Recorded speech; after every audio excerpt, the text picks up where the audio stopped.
Nah, that's what I'm Oh, right. Where's the rabbit at? What? Mic check 1 2 1 2. This is MYMC. Oh, you ain't ready? Mic check 1 2 1 2. This is MYMC. This is Yoshi. This is what we do. What's up, Joe? We in the building. My guest, my co-host ain't here today, but we're gonna give him a shout out anyway. Shout out to that nigga Buck. I hope he should be here soon. Today y'all got me a guest today. He gonna come unplug the mic for me. It's gonna be a limited upplug because I'm gonna just introduce him and I'm gonna let him speak and we'll ask questions later.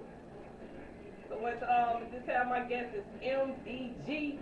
Prajek MDG, man, we good. He gonna be on the mic and unplug, tell you about his trials and tribulations. So y'all, let's go take a listen. Like I said, we're gonna get these questions after we get finished speaking. It's on you, boy. Alright, so listen. My name is Prajek MDG. I was in this group. Called Money Dudes, my brother Money Dudes Chicago. I'm from the low end of Chicago, Southside, Robert Taylor Project. I grew up there, born and raised.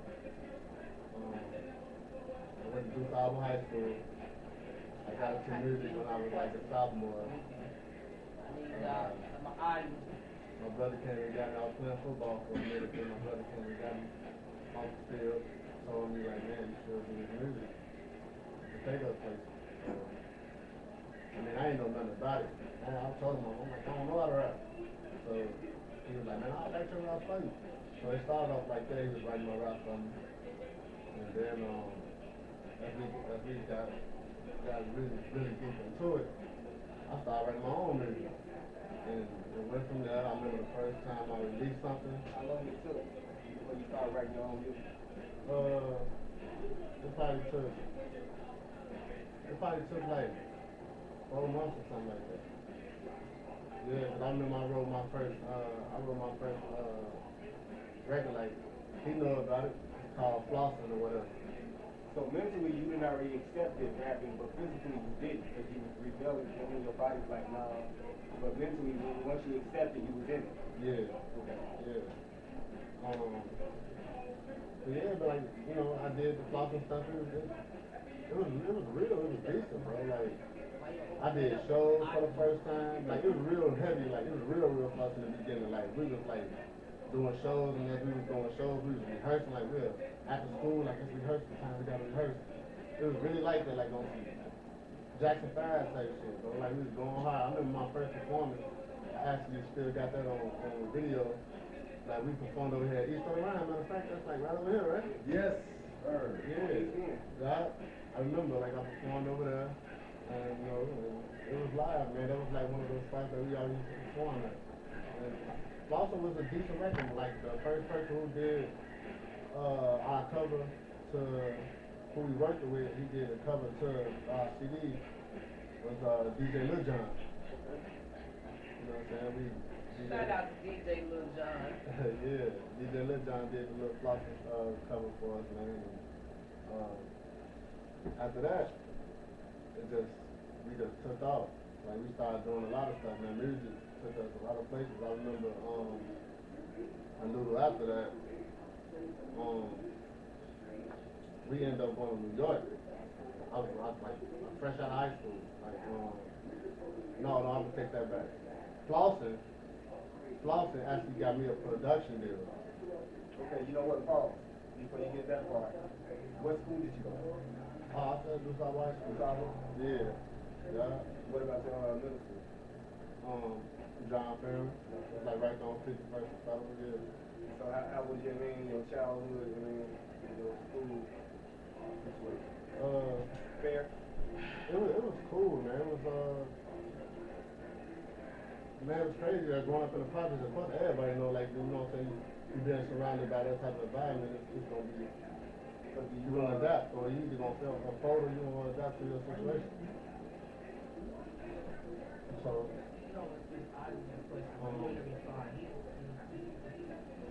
do you bring some of your childhood experience with your music, or everything is just fresh off the mean? How you feel that? I try to. I try to rap about things that I went through. I try to keep stuff real. I don't want to like imagine, cause people that rap nowadays, like they imagine, they don't even be going through that. They just imagine it, and then they'll put themselves in that situation, and then they'll be like, oh, let me write this down, and then make people believe what they want them to believe. So you got to talk about it.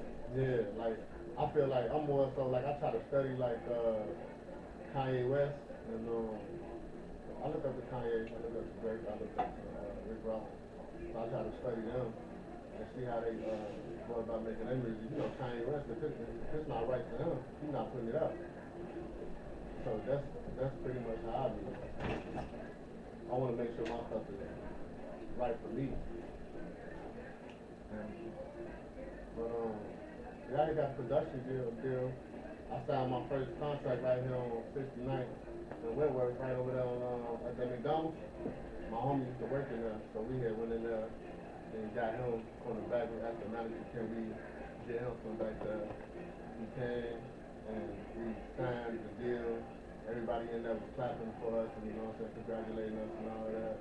That was a moment for us and stuff. I actually, you know, spread the word. I was telling everybody, I was telling all my friends, telling them I did it and all that, you know. People was happy for me. How many members in the group? It was three of us. Yeah, it was me, my brother Money Chicago, and my high school friend Gage. Yeah, so a little after that, man, we end up life started crazy. Like we end up doing this talent show thing, and when we did the talent show, we ended up winning. So the winners, you get this little booklet, and it had all these record label numbers in it, right? And it also had something to do with R. Kelly too at the time, but I don't really quite remember that. But I just know the most important part. One of the most important parts was that book that I had got. So in order for you to like speak to anybody, because those were all accurate numbers, like they were correct, like the numbers in that book was like really like legit numbers. Okay. So, but in order for you to speak to anybody, you got to know somebody. So I remember I called a couple of numbers one day, and one of the numbers I called Missy Elliott, Missy's attorney. Okay. Her name was Louise West.